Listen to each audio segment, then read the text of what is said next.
다니는 회사원이었고 모임에서 만나 2년가량 사귀다 결혼을 하게 되었죠. 결혼 준비도 순탄했습니다. 남편은 자기가 모아둔 돈에 부모님이 보태주신 돈을 더해 집을 해올 테니 저에게 혼수를 해오라고 하더라고요. 그러지 말고 내가 보태도록 할게. 공동명의하면 되잖아. 집에서 해주신다는 돈은 뒀다가 급하실 때나 노후자금으로 가지고 계시라고 해. 그 편이 낫지 않아? 나도 그렇게 생각하긴 했었는데 엄마가 그런 부분에선 고지식한 부분이 있어서 집은 남자가 꼭 해야 한다고 난리였어. 한 집안의 가장이 되는 일인데 집도 마련 못하면 그게 가장이라고 말이야. 돈 주는 사람 뜻이 그러니까 그냥 받아들이자. 돈 달라는 것도 아니고 준다는데 굳이 결혼 전에 별거 아닌 문제로 힘 뺄 필요 없잖아. 듣고 보니 또 그렇더라고요. 돈을 어림도 없이 더 많이 내놓으라는 것도 아니었고 가정을 꾸려 새로운 인생을 시작하는 자식을 좀 더 편히 살라고 보탬이 되어주시겠다는 것이니까요. 저는 다른 생각은 하지 않고 감사한 마음으로 알겠다고 했습니다. 그렇게 결혼까지도 순탄했죠. 물론 신혼 때도 좋았습니다. 사실 결혼해서 대출 걱정 없는 것만 해도 아주 큰 행운이잖아요. 돈 걱정이 줄어드니 마음의 여유가 있었고 그렇다 보니 부부싸움이 적었습니다. 싸운다고 해도 사소한 말다툼이라고 할 것도 없는 약간의 신경질이 가미된 대화일 뿐이었고요. 그런데 결혼 2년차가 지났을 무렵 시댁에서 점점 집 유세가 시작되더라고요. 내가 사준 집은 잘 관리하고 있니? 새들어 사는 집이라고 해서 막 쓰지 마. 내 집일수록 더 쓸고 닦고 깨끗하게 살아야 해. 그래야 집값 올라서 팔 때 더 잘 팔 수 있잖아. 너희가 계속 그 집에 살 것도 아니고 언젠가는 팔고 더 좋은 집으로 옮겨가야 할 텐데 그때 가서도 내 도움 받을 거 아니면 돈 관리도 잘하고. 다시 한번 말하지만 아예 시댁에서 마련해 준 것도 아니었고 조금 보태준 정도였어요. 물론 그것도 참 감사한 일이란 걸 알지만 어느 순간부터 내가 사준 집 또는 내 집이라고 칭하며 잔소리를 하니 고마운 마음은 사라지고 짜증이 슬슬 나더라고요. 하지만 그렇다고 해서 제가 짜증을 어떻게 낼 수 있는 입장도 아니었고요. 그냥 듣고만 있을 뿐이었습니다. 그러던 어느 날 제가 도저히 입을 다물고 지켜볼 수만은 없는 일이 일어나기 시작하더라고요. 그 시작은 남편이 돈 이야기를 꺼내면서부터였습니다. 저기, 나 이번 달에 돈 좀 주면 안 돼? 카드를 좀 썼는데 카드값이 부족하네? 뭘 얼마나 썼길래 카드값이 부족하다는 거야? 감봉이라도 당했어? 아니면 무슨 일 있었어? 아니, 그런 게 아니라 엄마랑 백화점 갔었잖아. 그때 이것저것 필요한 게 많다고 해서 다 사줬더니 이렇게 됐어. 엄마가 막 신나서 어린애처럼 이리저리 뛰어다니는 걸 보는데 안 된다고 할 수가 없었어. 부모님에게 선물? 쇼핑? 다 해드릴 수 있죠. 낳아주고 키워주신 분인데 그 정도는 당연히 해야 한다고 생각합니다. 여유가 없는 것도 아니었으니까요. 그런데 그 선물을 마구잡이로 카드로 긁고 난 후 다음 달 그것이 감당이 되지 않는 상황은 아니지 않나요? 참고로 시모의 생신도 아니었고 다른 특별한 날도 아니었습니다. 심지어 시모와 남편이 어쩌다 한 번씩 백화점에 가는 것도 아니었죠. 제 입장에선 그 모든 것이 이해가 되지 않았지만 그렇다고 화를 내기에도 멋쩍은 그런 상황이었어요. 허튼 데에 돈을 썼다기엔 부모님께 쓴 돈이었으니까요. 계좌로 보내면 되지? 다음부턴 적당히 사두려. 효도도 좋지만 생활에 지장이 될 정도는 아니지 않아? 나도 그렇게나 많이 쓴 줄은 몰랐지. 어쨌든 고마워. 그렇게 약간의 조언과 함께 그달은 그냥 지나갔습니다. 남편도 이번에 청구서를 보고 너무 놀랐다며 다음부턴 조심해야겠다고 했고요. 그런데 다음 달도 그 다음 달도 같은 일이 계속 반복되더군요. 그리고 남편의 태도까지도 달라졌죠. 두 번째까지도 미안하다고 정말 이젠 그런 일이 없을 거라고 하던 남편은 세 번째에 받아갈 땐 아주 뻔뻔하게 나왔습니다. 이번 달에도 부탁해. 이번 달엔 150만 원. 계좌는 알지? 또? 아니, 도대체 생각이 있는 거야, 없는 거야? 마지막일 거라고 그러지 않았어? 1, 20만 원도 아니고 100만 원, 120만 원. 그리고 이번엔 150만 원? 이게 말이 된다고 생각해? 난 이제 당신이랑 어머님이랑 백화점만 간다고 하면 겁이 날 지경이야. 엄마가 사고 싶다고 하는데 어떡해. 아들이 돼서 돈이 없으니까 안 된다고 그래? 돈이 없으면 안 된다고 해야지. 우리 한 달에 받는 월급이 적어? 그 돈을 다 어머님 쇼핑하는 걸로 날리는 것도 기막힌데 모자라? 애도 아니고 계획을 세워서 써야 할 거 아니야, 계획을. 점점 커져가는 금액도 금액이었지만 뻔뻔해지는 남편의 행동은 제 분노를 사기에 부족함이 없었고 저는 폭발하고야 말았습니다. 양심이라고는 없는 남편은 저에게 더 적반하장으로 이렇게 말하더군요. 그까짓 돈 아까우면 아깝다고 해. 당신 말대로 내가 나이가 몇 살인데 돈 때문에 남편을 혼내고 그러냐? 짜증이 나게. 짜증? 지금 짜증이라고 했어? 지금 이 상황에서 제일 짜증나는 사람이 누구일 것 같은데? 나야, 나. 돈 안 줄 거면서 이렇게 잔소리할 거야? 잔소리를 하려거든 돈이나 내놓고 하든지. 그리고 내가 나조차고 그 돈을 썼어? 다 효도하자고 쓴 돈 아니야? 효도 좋다 이거야. 그런데 이렇게 카드값이 감당이 안 될 정도로 효도하는 게 맞아? 어머님도 이 사실을 알아? 남편은 저의 날카로운 질문에 뭐라 답할 말이 없었는지 시모의 18번 대사를 읊기 시작했습니다. 이 집! 우리 엄마가 돈 보태준 거 잊었어? 사실 우리가 이렇게 살 수 있는 게 다 누구 덕인데 그까지 쇼핑 좀 시켜준 것 때문에 나한테 이렇게 화를 내? 막말로 우리 엄마 쇼핑도 내가 아니라 당신이 시켜줘야 하는 거 아니냐고. 그러니까 나한테 돈도 당연히 줘야 하는 거라고. 이게 무슨 납득이 조금도 되지 않는 궤변인지 알 수가 없더라고요. 하물며 집을 마련할 때 제가 때려 죽여도 돈이 없으니 돈 좀 달라고 울고불고 빌었던 것도 아니었잖아요. 남자이니 가장이니 하며 꾸역꾸역 돈을 보탰으면서 왜 이제 와서 그걸 여기에다가 갖다 붙이는지 저로서는 이해가 되지 않았습니다. 이젠 하다못해 당신도 그 말을 하는 거야? 기막혀서. 내가 기왕 말이 나왔으니까 하는 말인데 이럴 바엔 그때 집 살 때 내 돈 보태서 사는 게 100번 천만 나았을 거란 생각은 안 해? 내가 돈이 없었던 것도 아니고 아니 돈이 없어서 대출을 받았다고 해도 이자 내는 게 나았을 거야. 이게 뭐야? 선물값이 이자값보다 더 나간다는 게 말이나 돼? 저는 지금도 제가 한 말이 조금도 틀렸다거나 심했다고 생각하지 않습니다.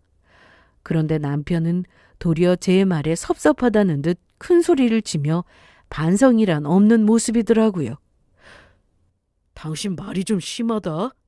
남들은 부모 도움 못 받아서 안달이 났어. 그런데 우리 엄마는 우리가 말 꺼내기도 전에 도와주신 건데 오히려 고마워해야지. 한 달 월급을 넘기든 연봉을 넘기든 그게 얼마든 감사하다는 마음으로 뭐든 해줘야 하는 거 아니야? 절대 아니야.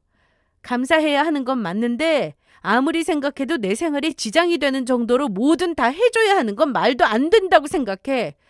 그러니까 당신도 앞으로 내 도움 바라지 말고 줄여. 이건 효도가 아니라 과소비일 뿐이니까. 뭐? 지금 우리 엄마한테 효도하는 게 과소비라고 했냐? 그래, 과소비라고 했다. 그날 저흰 도저히 좁혀지지 않는 생각의 차이로 크게 싸웠습니다. 결국 남편이 저에게 다신 돈 이야기는 꺼내지도 않고 알아서 할 테니 그만하자라는 말을 하며 끝이 났고 저는 남편이 급하다던 돈을 주지 않았죠. 돈도 돈이었지만 이참에 남편의 버릇을 고쳐줄 필요가 있다고 생각했기 때문이었습니다. 제 의도와는 달리 남편은 완전 기분이 상해 어린아이가 되어버리더군요. 왜냐하면 그때부터 집 유세가 말도 못하는 지경이 되었거든요. 처음엔 사이가 풀리지 않았으니 말도 하지 않았는데 여느 부부들과 마찬가지로 저희는 이렇다 할 사과 없이 화해를 했어요. 그런데 그때부터 웃으면서 집산 유세를 해대더라고요. 우리 집은 다른 것도 다 좋은데 여기 뷰가 탁 트인 게 진짜 좋은 것 같아. 햇볕도 잘 들어와서 따뜻하기도 하고 말이야. 그렇긴 하지. 그런데 여기는 우리 집이 아니라 내 집이지, 내 집. 나랑 우리 엄마 돈으로 산 4명이로 된 내 집. 처음엔 그래 너 잘났다 하고 넘겼지만 계속 그런 말을 들으니 지긋지긋했습니다. 한 소리를 하고 싶을 때도 있었지만 그때마다 웃으면서 농담 반 진담 반식으로 하니 괜히 정색을 했다가 곤란해지는 건 저뿐일 테니 무슨 말을 할 수도 없었고요. 그렇게 그 농담이 남편의 고정대사가 되어가는 동안 2년이 지났고 결혼 4년차가 되었죠. 4년차가 되어버린 저희의 결혼 생활은 별반 다를 것이 없었습니다. 좀 더 무미건조해졌을 뿐 큰 싸움은 없었어요. 허구한 날 싸우는 사람들도 많다던데 이 정도면 괜찮은 부부 사이가 아닐까 생각하며 지내던 어느 날 퇴근하고 집에 갔더니 남편과 함께 시모가 집에 있더라고요. 아들 집에 엄마가 올 수도 있죠. 하지만 문제는 거실에 시모의 짐가방도 함께 있었다는 것입니다. 저는 순간 정신이 멍해져 인사를 하는 것도 있고 그 자리에 가만히 짐가방을 보고 있었고 그런 저를 발견한 남편이 상황을 설명하더라고요. 아니, 통보했죠. 엄마 집이 벽지를 싹 바꾼다고 하네. 그래서 다 끝날 때까지 우리 집에 있기로 했어. 한 일주일쯤? 2, 3일이면 끝난다고 했는데 냄새도 빼야 하고 정리도 해야 하니까. 하여튼 그런 줄 알아. 정말 너무나도 기가 막히는 순간이었습니다. 잠시 저녁 식사 자리에 초대하는 것이라도 저에게 당연히 상의라도 해야 할 텐데 일주일이나 집에서 함께 지내야 하는데 상의는커녕 통보라뇨. 집에 친정엄마가 갑자기 온다고 해도 냉장고 상태, 집 청소 등으로 신경 쓸 것이 많은데 휴모가 이렇게 갑자기 들이닥치는 걸 반기는 며느리가 어디 있겠어요?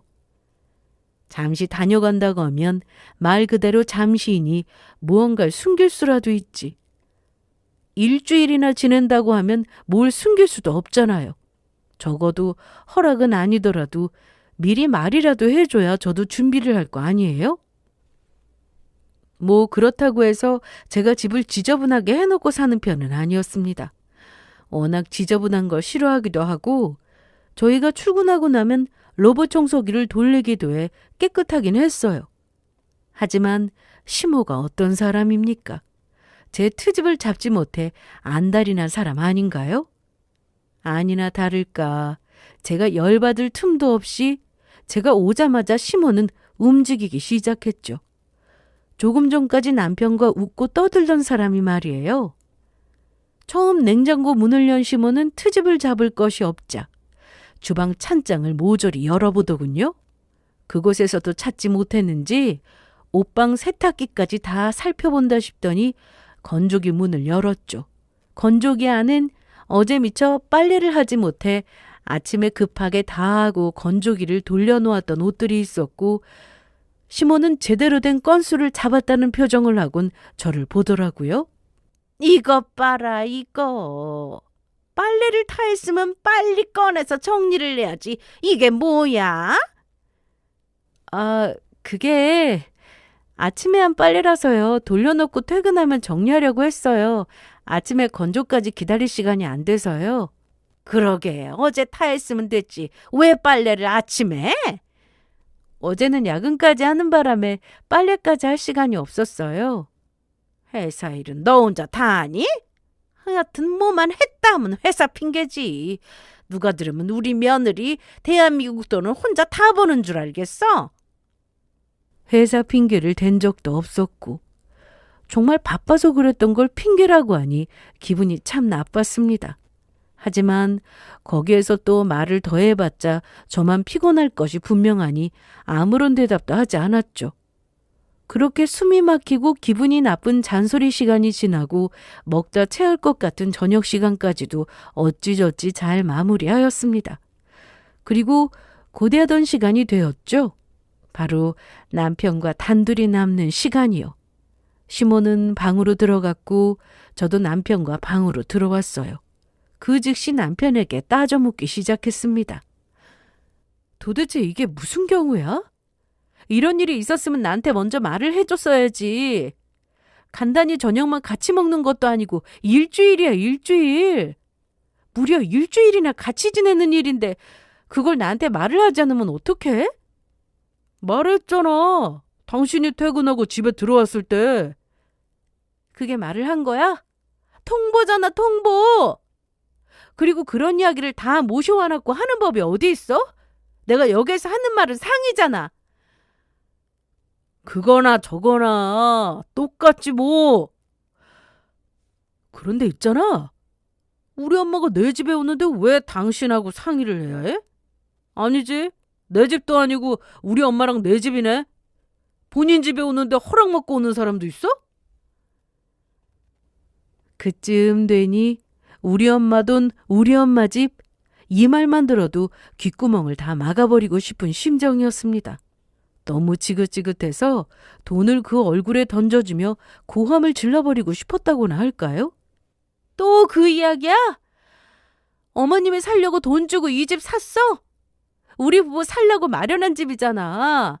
그런데 왜 그게 어머님 집이야? 이 집 우리 부부 집이야.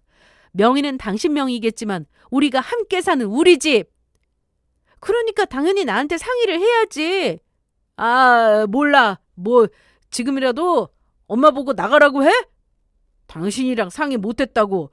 그러니까 일단 그 먼지 가득한 집에 가 있으라고. 당신이랑 상의 끝나고 나면 다시 부른다고 하면 되냐고. 그럴 거 아니면 그만 좀 해. 그리고 엄마가 사준 집을 엄마가 사줬다고 하지 뭐라고 그래? 다 됐고 내가 그 돈 줄게. 딱 절반 줄 테니까 지금이라도 그 돈 어머님한테 주고 공동명의로 해. 집 없으면 서럽다 하더니 내가 남편 때문에 집 없는 서러움을 겪게 될 줄은 꿈에도 몰랐네. 싫거든. 됐거든. 난 앞으로도 계속 이 집을 우리 엄마 집 내 집으로 두고 살 거거든. 남편은 이렇게 말한 후 콧방귀를 뀌어대더군요. 그리곤 제가 뭐라고 하든 대답도 하지 않고 얄밉게도 코까지 골며 잠을 잤습니다. 화가 난 저는 남편의 어깨를 잡고 흔들기까지 했지만 남편은 꿈쩍도 하지 않았고 그렇게 첫날 밤은 지나갔어요. 그 후 시모가 저희 집에서 지내는 일주일은 그야말로 지옥 같은 날이었어요.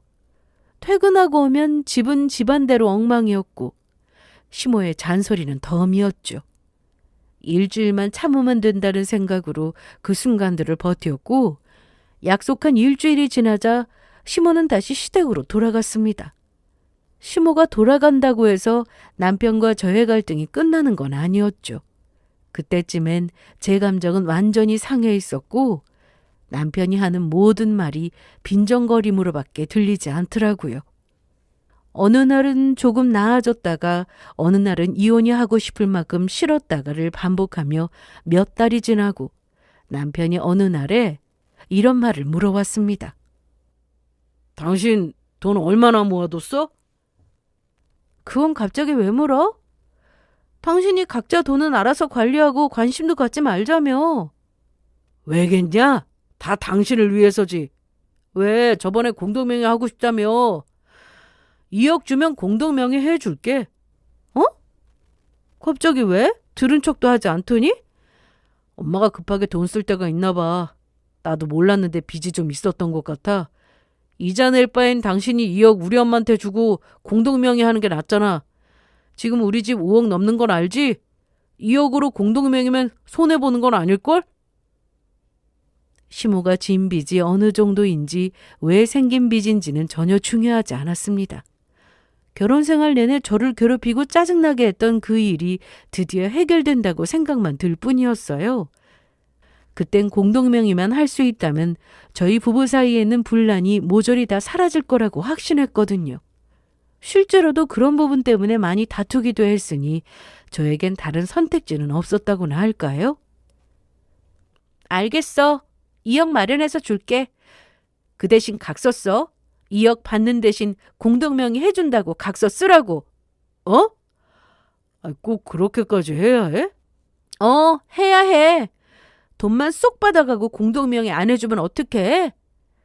공동명의 하려면 우리 같이 시간 내서 연차도 써야 하고 준비해야 할 것도 있을 건데 공동명의까지 시간이 너무 오래 걸리잖아. 돈 빨리 달라고 하면서 각서는 당연히 써야지. 그래, 알겠어. 알겠다니까. 가서 종이랑 펜 가져와. 당장 써줄게. 저는 종이와 펜을 가지고 왔고 남편은 귀찮다는 듯 아주 성의 없는 각서를 쓰기 시작했죠.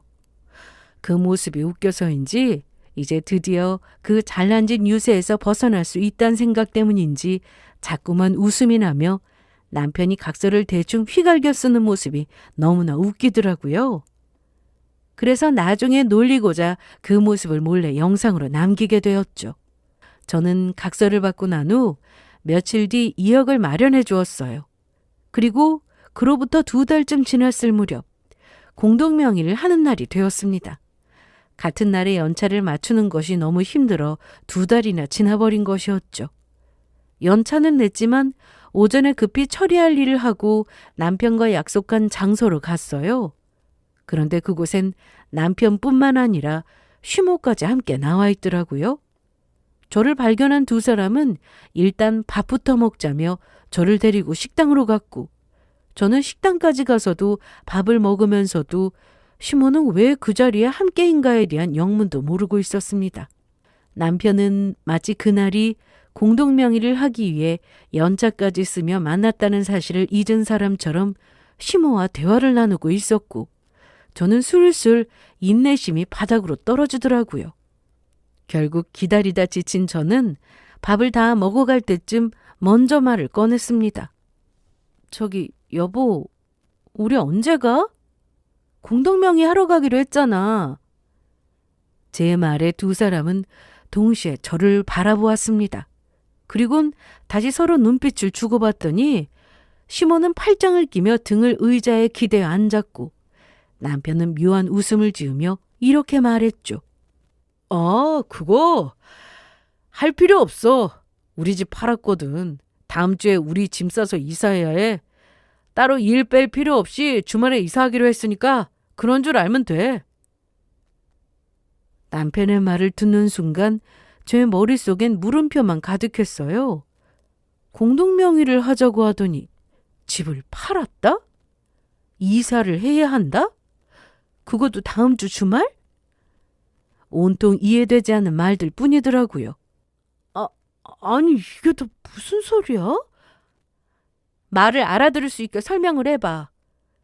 갑자기 집은 왜 팔고 이사는 무슨 소린데?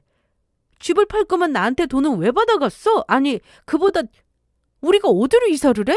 어디서 사는데?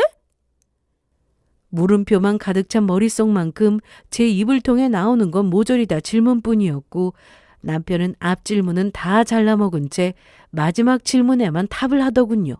그것도 씩 웃으면서요. 엄마 집에 들어가서 함께 살려고 하니까 집 걱정은 마. 냉정하게 그리고 차분하게 생각하려 해도 불가능한 상황이었습니다. 당연히 저는 언성이 높아졌고 남편에게 따지듯 물었어요. 그게 무슨 소리야? 왜 우리가 어머님 집에 들어가서 살아야 하는 건데? 그런 말 없었잖아. 그럴 거면 공동명의는 왜 해준다고 한 건데? 돈은 왜 받아갔는데? 그걸 몰라서 물어? 돈이 필요하니까 돈을 받아갔겠지. 사실 나 회사 그만두고 사업 시작하려고 해. 당신이 준 2억으로 초기 투자금을 넣었고 말이야. 당신도 알지? 내 친구 민혁이 걔가 사업을 시작하는데 들어보니까 괜찮아서 나도 급하게 공동투자자로 들어가기로 했어. 우리 집 파는 것도 사업 때문이니까 그런 줄 알아. 언제부터인가 남편의 입에서 그 친구의 이름과 사업 이야기가 뒤섞여 자주 나온다고 싶더니 결국 저에게 말도 하지 않고 사고를 쳤더라고요. 사업이라니, 거기에다 집까지 팔아야 하는 사업이라니 기가 막혔습니다. 그보다 더 기가 막힌 건 이미 다 계획되었던 일이었단 것이었어요. 이미 시모가 벽지를 다 교체하고 집을 하나둘 고칠 때부터 두 사람은 이미 이렇게 하려고 계획을 세우고 있었던 것이었죠. 저는 절망뿐인 그 상황에서 남편은 엄마랑 살면서 사업을 시작한다고 신이 났고 시모는 저를 부려먹을 생각에 신이 났더라고요. 아들, 엄마가 곰곰이 생각해봤는데 너희 부부가 쓰기로 한 방을 아들 단독 서재로 만들고 그보다 더 작은 방을 침실로 꾸미는 건 어때? 어차피 우리 아들은 방보다 서재에서 더 오래 있을 거 아니야. 서재에 침대도 하나 넣고 말이야. 오, 좋은데. 그렇지 않아도 나도 서재 같은 거 가지고 싶었는데. 내가 카드 줄 테니까 엄마가 알아서 다 꾸며줘. 가구도 알아서 다 사고 말이야. 걱정하지 마. 엄마가 알아서 다 할게. 사는 김에 엄마 것도 좀 사도 되지? 그럼 필요한 거 있으면 다 사. 저는 합가하겠다는 말을 조금도 하지 않았는데 두 사람은 이미 합가를 한 것처럼 인테리어까지 상의하며 둘만의 대화를 이어나가고 있었습니다. 그러거나 말거나 저는 두 사람의 말에 끼어들며 제 뜻을 분명하게 전해주었어요. 그만! 당신 똑바로 들어? 나는 어머님 댁에 들어가서 살 생각이 없어. 어머님, 저는 합가할 생각이 없으니까 그 방들 꾸미지 마세요. 시간 낭비만 될 거니까요. 이럴 줄 알았어. 그런데 어떻게 하지? 당신이 아무리 싫다고 해도 이미 늦었어. 집을 이미 팔았다니까. 계약금도 다 받았고 그 돈도 다 투자금으로 들어갔어. 아참, 우리 엄마가 진 빚이 있다고 했지? 그것도 사실은 나한테 주려고 대출받은 거라 내 대출이나 마찬가지야. 이런 상황에서 당신이 뭐 어떻게 할 건데? 우리 엄마 집이 정 싫으면 원룸이라도 들어가서 살래? 4년을 살면서 남편의 뻔뻔함에 어느 정도 익숙해졌다고 생각했는데 이거는 모든 예상을 뛰어넘는 뻔뻔함이라 도무지 적응할 수가 없더군요. 그리고 동시에 주체할 수 없는 화가 났습니다. 손은 부들부들 떨리고 그 떨려오는 손에 물잔이 탁 잡히더라고요. 저는 그 물잔을 꽉 잡고 들어올려 그대로 남편에게 들이부어 버렸습니다. 그리고는 이렇게 말했죠. 원룸에 왜 들어가? 이혼하고 각자 갈 길 가는 깔끔한 방법이 있는데 우리 그냥 이혼해. 더는 네가 감당이 안 돼서 같이 못 살겠다. 물 맞은 당사자는 태연하게 물을 닦아내는데 그 옆에 있던 시모가 노발대발 난리가 나더군요. 이게 뭐 하는 짓이야? 감히 내 아들 얼굴에 물을 뿌려? 가정교육을 어떻게 받았길래 이딴 식으로 구는 거냐고? 제가 정말 황당했던 게 무엇인 줄 아세요? 아들이 이혼을 당할 상황이라는 것보다 아들이 물벼락을 맞았다는 것에 더 화가 났다는 것이었습니다. 가정교육 잘 받았으니까 물 한 잔으로 끝낸 거라고 생각 안 하세요? 친정엄마가 조금만 제 교육에 소홀했으면 지금 물이 아니라 손바닥이 나갔을 거라고요. 어머! 아들, 제 말하는 것 좀 봐. 너 이제 곧 있으면 잘 나가는 사장님 될 건데 그냥 이혼해! 첫 딸이랑 같이 살아봤자 네 끝만 떨어뜨리는 일이라고. 누가 할 소리를 누가 하는지 모르겠네. 저딴 인간이 하는 사업이 잘 될 거라고 생각하세요? 그리고 잘 된다고 해도 저딴 인간한테 미련도 없으니까 내 급이나 낮추지 말고 이혼이나 시켜주세요. 시모에게 한 방 먹인 저는 남편을 바라보며 말했어요. 공동명의가 될 집이 사라졌으니 그 대가로 받아간 2억 내놔야 하는 건 알지? 각서도 잘 보관하고 있으니까 딴 말할 생각은 하지도 마. 그까지 각서. 내가 쓴 적 없다고 말하면 그만이야. 공중받은 것도 아니고 특별히 당신이 원하는 이혼은 해줄게. 돈도 다 뜯어냈고 나도 당신한테 굳이 미련 없어. 두고두고 보면서 웃으려고 남겨뒀던 영상이 이런 식으로 사용하게 될 거라곤 몰랐던 저는 그 순간 웃음이 다 나더라고요. 역시나 세상은 나를 버리지 않았다라고나 할까요? 하지만 이런 저와는 달리 동영상의 존재는 아예 생각지도 못한 남편은 막무가내로 우길 작정까지 제대로 하고 있더군요. 저는 마지막까지 미소를 잃지 않으며 말했습니다. 그래, 두고 보자. 과연 당신 말대로 그게 그렇게 쉽게 해결될지. 저는 그 자리에서 일어나 나왔고 시몬은 제가 사라지는 그 순간까지 끊임없이 제 뒤통수에 대고 욕을 해댔죠. 그렇게 갑작스럽게 이혼이 결정되고 난 후 저는 빠르게 이혼을 준비했습니다. 동영상이 없었다면 제가 쓰고 남편이 썼다고 우긴다는 그 말도 안 되는 주장이 먹혔을지는 몰라도 동영상이 있는 이상 빼도 박도 못하는 상황이라고 하더라고요. 소송을 하는 내내 저는 정말 저런 각서를 쓴 적이 없습니다. 저 여자가 그냥 준 돈인데 이혼하게 되니까 그 돈 다시 받아내려고 저런 치사한 수를 쓰는 것뿐이라고요. 맞아요. 그냥 주는 돈이라고 하는 거 나도 들었다니까요. 부부 사이끼리 무슨 돈을 빌려주고 갚냐고 하면서 남편 덕에 4년 동안 좋은 집에서 따뜻하게 잘 산 값이라고 그냥 줬다고요. 이렇게 우기던 두 사람은 제가 제출한 동영상을 보자마자 사색이 되었습니다. 2억은 물론이고 사는 동안 생활비 분담 관리 기여가 있었으니 이 부분에 대한 재산 분할을 받았고 위자료까지 주라는 판결이 났죠. 그런 판결을 받고 나서야 두 사람은 태세를 싹 받고 이혼만큼은 절대 안 된다고 저를 설득하기 시작하더군요. 여보, 이런 일로 무슨 이혼은 이혼이야. 아직 이혼이라고 확정이 난 것도 아니고 우리 여기까지만 하자. 그래. 우리 아들이 너랑 잘 먹고 잘 살려고 너한테 돈도 빌리고 집도 판 거지. 혼자 잘 나가려고 그런 사고를 쳤겠니? 나도 마찬가지야. 내가 설마 널 하녀처럼 부려먹으려고 우리 집에 데리고 살려고 그랬겠어? 너도 회사 생활하는데 하나라도 더 챙겨주려고 그랬던 거지. 속이 보이다 못해 투명하더라고요. 어찌나 투명한지. 제 눈에는 그저 두 사람이 돈벌레처럼 보였습니다. 두 사람, 아니 두 마리의 돈벌레는 아주 열심히도 저에게 빌고 또 빌고 있었고 저는 남편의 그 특유의 코웃음을 흉내내며 끼워주었죠. 그리곤 이렇게 말했습니다. 웃기고 있네. 뜯어낸 돈 다시 돌려줘야 할 것 같으니까 이제 와서 여기까지만 하자고? 아니?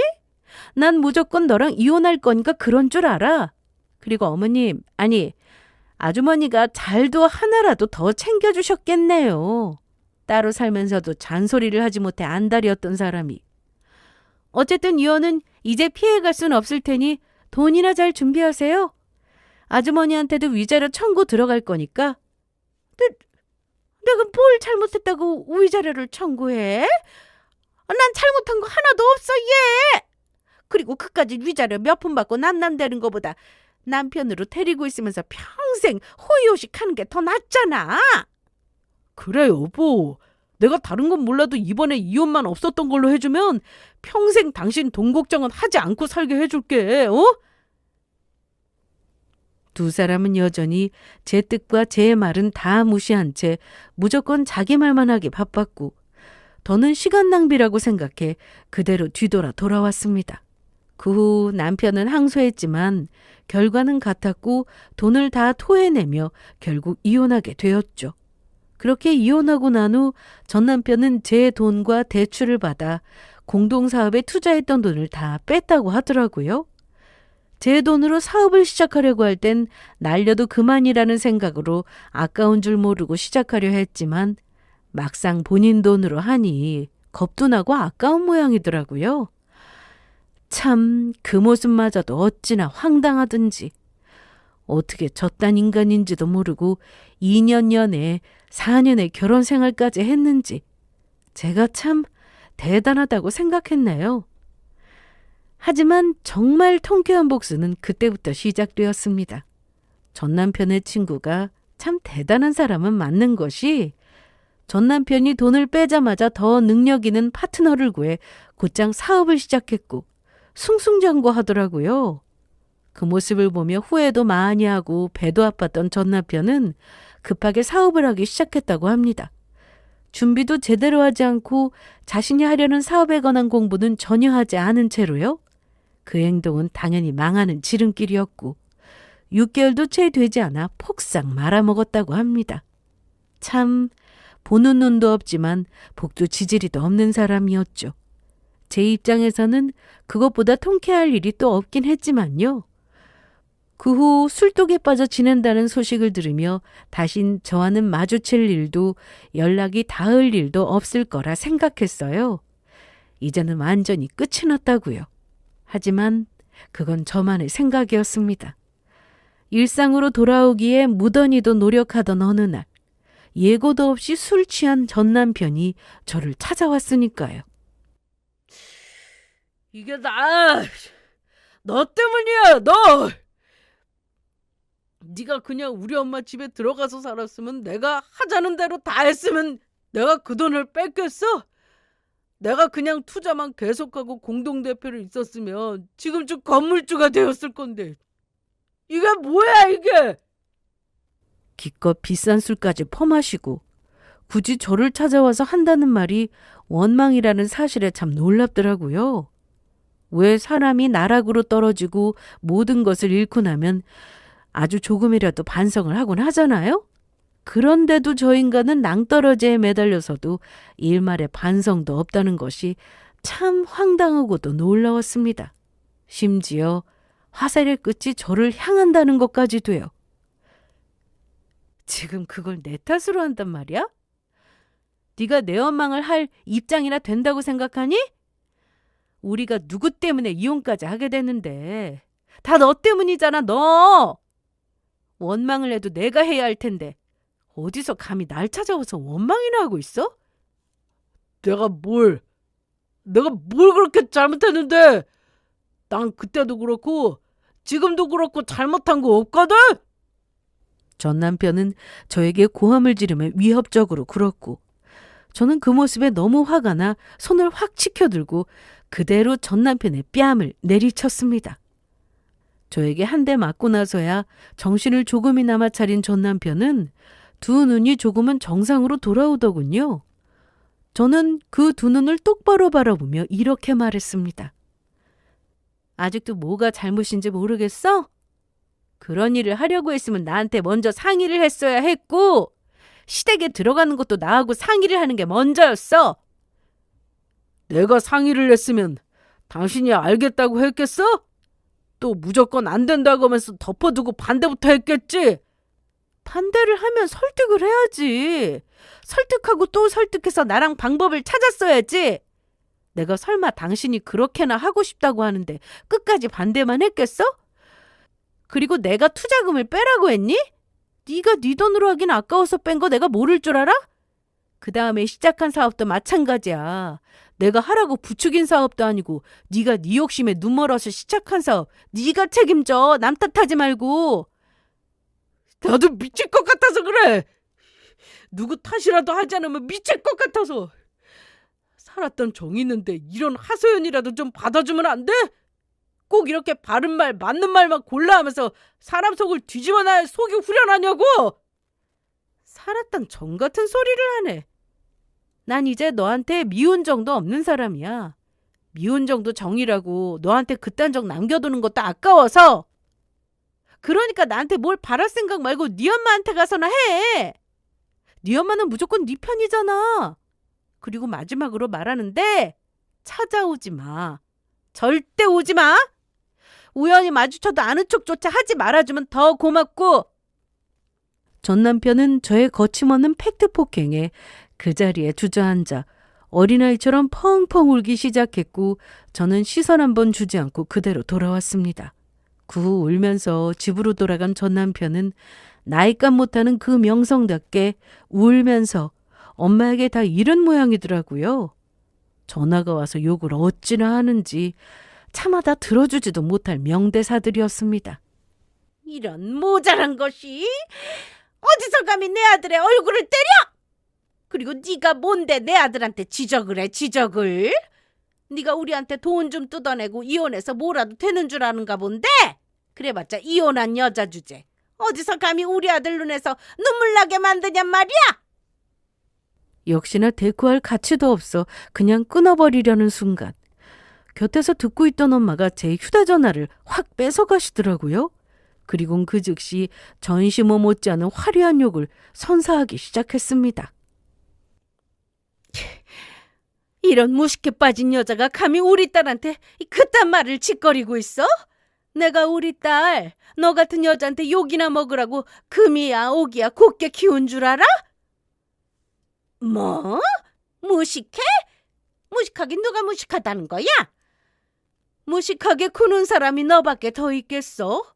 그 어미의 그 아들이라고 이혼하면서 연 끊어진 지가 언젠데 아들은 술 처먹고 찾아오고 어미는 이 야밤에 전화해서 욕지거리나 하고 있고 그 급이 얼마나 밑바닥인지 잘 알겠고 우리는 밑바닥 인생이랑 더는 엮이고 싶지도 않으니까 다신 연락하지 마. 또 연락하면 이보다 더 심한 욕 듣게 될 테니까 그런 줄 알고. 엄마는 전화를 끊어버렸고 저는 그 휴대전화를 받아 차단을 해버렸습니다. 그 후 연락은 오지 않았고 간간히 소식은 들려오더라고요. 저에게 뺨도 맞고 말로도 두들겨 맞은 전 남편은 더는 술을 마시지 않는다고 하더라고요. 그 대신 사업병이 도져 하나 남은 전 시댁마저 팔아 빚을 갚고 나머지 돈으로 식당을 차렸다고 합니다. 주변에 또 누가 식당을 해서 대박이 났다는 소식에 돈을 싸들고 가서 레시피를 배웠다고요? 아무리 레시피가 좋으면 뭐하나요? 그 레시피대로 실행할 두 사람이 요리 실력이 아예 없는데요. 거기에다 본인들이 요리에 일가견이 있다고 착각까지 하고 있었으니 배워온 그대로 하지 않고 변형에 변형을 해서 팔다 가게에 파리만 날렸다고 하더군요. 결국 돈 써서 배운 대박 레시피를 허공에 날리고 가게도 쫄딱 망해버리고 만 것이었죠. 그렇게 마지막 재산까지 다 날려버리자 언제까지나 아들 편일 것만 같던 전시모는 아들 원망을 그렇게나 했다고 하더군요. 네 말대로 해서 되는 게 하나도 없어. 결국엔 이게 뭐야. 엄마한테 딱 하나 남아있는 집까지 다 팔아 시작한 식당도 망하고 이젠 남은 거라고 니 빌어먹을 가게 차린다고 진 빚뿐이라고. 아이 진짜 내가 다 갚아주면 될 거 아니야. 내가 이번엔 진짜 제대로 된 사업 구상해 올 테니까 그때까지 기다려. 이번엔 꼭 대박 내서 엄마한테 효도할 테니까. 그놈의 사업 타령 그만하지 못해? 그 사업 때문에 이혼하고 돈 날려먹고도 또 사업 이야기를 하고 싶어. 그냥 다시 취업이나 해. 월급이나 다시 받아오면서 평범하게 살란 말이야. 회사원은 쉬운 줄 알아. 그리고 받아주는 회사도 없어. 나보다 나이 어리고 능력 좋은 애들이 얼마나 많은데 날 받아주겠어. 그러니까 사업을 해야 한다는 거잖아. 사업을 하든 뭘 하든 네 마음대로 하고 엄마한테 연락도 하지 마. 엄마도 아들 없는 셈 치고 혼자 살 거니까. 지금 엄마가 날 버리는 거야? 하나뿐인 아들을? 하나뿐인 아들이든 뭐든 나부터 살아야 아들이 눈에 들어오지 않겠어? 너랑 계속 엮여 있다가 네 엄마 체명에 못 죽을 것 같으니까 사업하려거든 엄마 없다고 생각하고 살아. 이렇듯 사업병에 제대로 걸린 전 남편은 전시모에게 버림받았고 두 사람은 남보다 못한 사이로 각자 다 망해버린 인생을 부여잡고 살고 있다는 이야기를 전해 들었네요. 이런 두 사람과는 달리 저는 아주 잘 지내고 있습니다. 여전히 회사를 열심히 잘 다니며 제 일상을 유지하기 위해 노력하고 있어요. 부모님은 제가 이혼할 거란 말을 들으시곤 좀 쉬었으면 하셨지만 저는 그러고 싶지 않더라고요. 어렵게 들어간 회사를 포기하는 것도 싫었고 제 성향상 집에만 있으면 마음 정리가 안 되고 안정이 되는 스타일이기보단 밖으로 나가 사람들과 어울리고 섞여 있어야 활력이 생기는 사람이라 회사 생활을 계속하기로 결정했던 것이었죠. 그리고 이런 제 결정이 옳았다는 것을 증명하듯 저는 지금 아주 잘 지내고 있어요. 진급도 하게 되었고 매년 하는 아주 중요한 프로젝트도 맞아 요즘 아주 바쁘지만 아주 즐거운 날들을 보내고 있습니다. 그리고 요즘엔 월급과 이혼을 하며 받은 돈들로 조금씩 투자도 하고 연금도 넣으며 조금씩 돈을 불리고 있어요. 차곡차곡 잘 모아 지금은 즐거운 회사 생활이 지긋지긋해질 땐 저도 제 가게나 차려볼까 합니다. 그때까진 일개미로서 열심히 회사를 위해 일해보려고요. 그리고 요즘엔 새로운 취미가 생겼는데요. 그건 바로 별 사진을 찍는 거예요. 이혼을 하고 너무 힘든 날이 있었는데 우연히 바라본 하늘에 너무 예쁜 별 하나가 떠 있더라고요. 그 후 습관처럼 밤하늘을 바라보게 되었고 별이 없는 날이 많은 것이 아쉬워 사진을 찍다 보니 그것이 취미가 되었네요. 취미가 이렇다 보니 주말엔 공기 좋은 곳을 찾아다니며 캠핑도 하는데요. 처음엔 혼자 주로 다녔는데 요즘엔 부모님도 함께하고 있어요. 잠자리가 워낙 불편하니 모시고 가는 것이 조금 꺼려지기도 했는데 부모님이 엄청나게 좋아하시더라고요. 이러고 있으니까 우리 딸 어릴 때 생각난다. 그땐 호텔, 펜션 이런 게 어디 있어? 무조건 텐트 치고 자고 일어나서 또 놀고 했지. 그때가 참 좋았는데. 그러게 그때 우리 딸 참 귀여웠는데 그런 딸이 어느새 이렇게 커서 우리를 다 모시고 다니네. 여러모로 너무 좋다. 그래서 말인데 딸, 앞으로 이 아빠 엄마도 자주 데리고 와줘. 너무 행복해. 제가 이혼하며 저보다 더 힘든 시간을 보내셨던 부모님이 이렇듯 행복해 하시는 모습을 보며 저도 괜히 더 좋았네요.